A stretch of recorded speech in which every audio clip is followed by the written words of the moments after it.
वहीं मुक्तेश्वरानंद के खिलाफ एफआईआर का आदेश दे दिया गया है। आपको बता दें, यौन शोषण मामले में एफआईआर दर्ज करने का आदेश दिया गया है। नाबालिग शिष्यों से यौन शोषण का मामला है।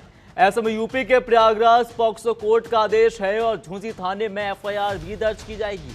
घटना से जुड़े सबूत कोर्ट को सौंपे जाएंगे। ऐसे में वाराणसी में स्वामी अभिमुक्तेश्वरानंद सरस्वती ने कहा कि फर्जी मुकदमा जो दायर किया गया है उसकी सच्चाई सामने आएगी। हम यही कहना चाहते हैं कि न्यायालय त्वरित गति से काम करे और जल्द से जल्द इस पर कार्रवाई करे। जो फर्जी केस बनाया है वो तो फर्जी ही सिद्ध होगा।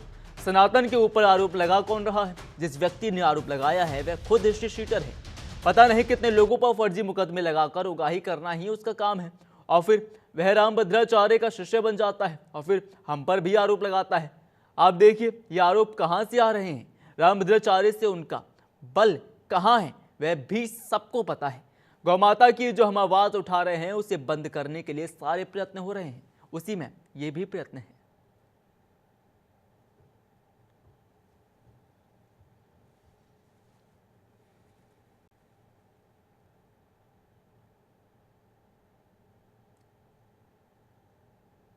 ऐसे में यौन शोषण मामले में एफआईआर का आदेश दिया गया है और मुक्तेश्वरानंद के खिलाफ एफआईआर का यह आदेश है और लगातार मुक्तेश्वरानंद द्वारा भी बोला जा रहा है कि उन पर झूठा केस लगाया गया है, जिसके बाद यौन शोषण मामले में अब एफआईआर भी दर्ज कर ली गई है।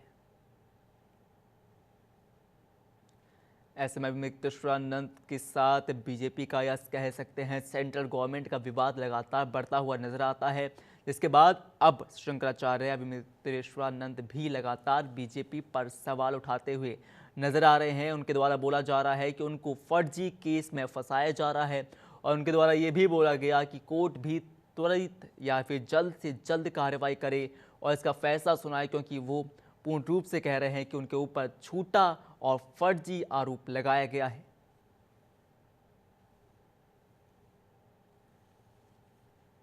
ऐसे में बीजेपी को रामभद्राचार्य के शिष्य के रूप में बताते हैं शंकराचार्य और लगातार बोला जाता है कि रामभद्राचार्य द्वारा ही ये सब करवाया जा रहा है। ऐसे में लगातार विवादित बयान रामभद्राचार्य की तरफ से भी सामने आते हैं शंकराचार्य को लेकर, मुक्तेश्वरानंद को लेकर।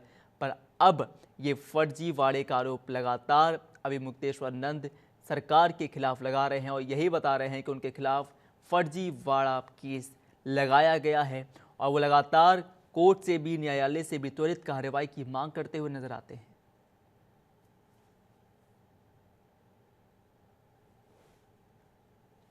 ऐसे में विवाद अब लगातार तूल पकड़ता हुआ नजर आ रहा है, जहां यौन शोषण के मामले में एफआईआर भी दर्ज करी जाएगी अब और मुक्तेश्वरानंद के खिलाफ अब एफआईआर का आदेश भी न्यायालय की तरफ से दे दिया गया है और यौन शोषण मामले में एफआईआर का यह आदेश दिया गया है।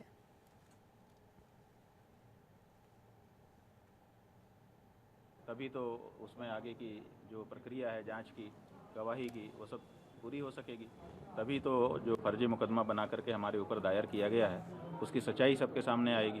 तभी ऐसा काम करने वाले जो लोग हैं वो दंडित हो सकेंगे। तो इसलिए आवश्यक है, हम यही कहना चाहेंगे कि न्यायालय लंबा समय न लगाते हुए इस पर थोड़ी सी द्रुत गति से काम करे, क्योंकि बहुत सारे लोगों की निगाह इस पर लगी रहेगी। तो जल्दी से जल्दी इस पर गवाही साखी करे और निर्णय करे। जो गलत है वो तो गलत ही है, जो फर्जी केस बनाया है वो तो फर्जी ही सिद्ध होना है। नहीं, हमारा क्या कहना है, कोर्ट का अपना प्रोसीजर है।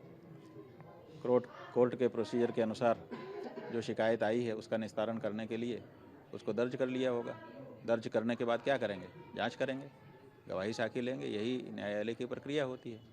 तो जो बनावटी चीज़ उनके सामने लाई गई, हम लोगों ने उसकी बनावटी होने के बारे में कोर्ट को बता दिया है। जो पॉक्सो एक्ट की धारा 22 है उसमें ये प्रावधान है कि अगर कोई बनावटी केस लेकर के आता है तो आप जा सकते हो कोर्ट में। तो हम लोग जा करके वहाँ बता चुके हैं।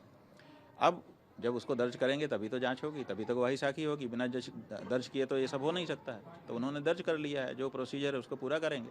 उस प्रोसीजर के अंदर ही साफ हो जाएगा कि ये कहानी सही है कि झूठी है।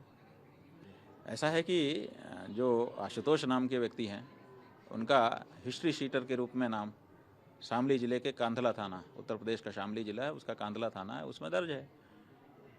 और बहुत सारे लोग ऐसे हैं जो भुक्तभोगी हैं, जो कह रहे हैं हमारे ऊपर इन्होंने झूठा केस किया, हमारे ऊपर इन्होंने झूठा केस किया, इनकी ये प्रवृत्ति ही है, झूठा केस दर्ज करना और उगाही करना, लोगों को परेशान करना।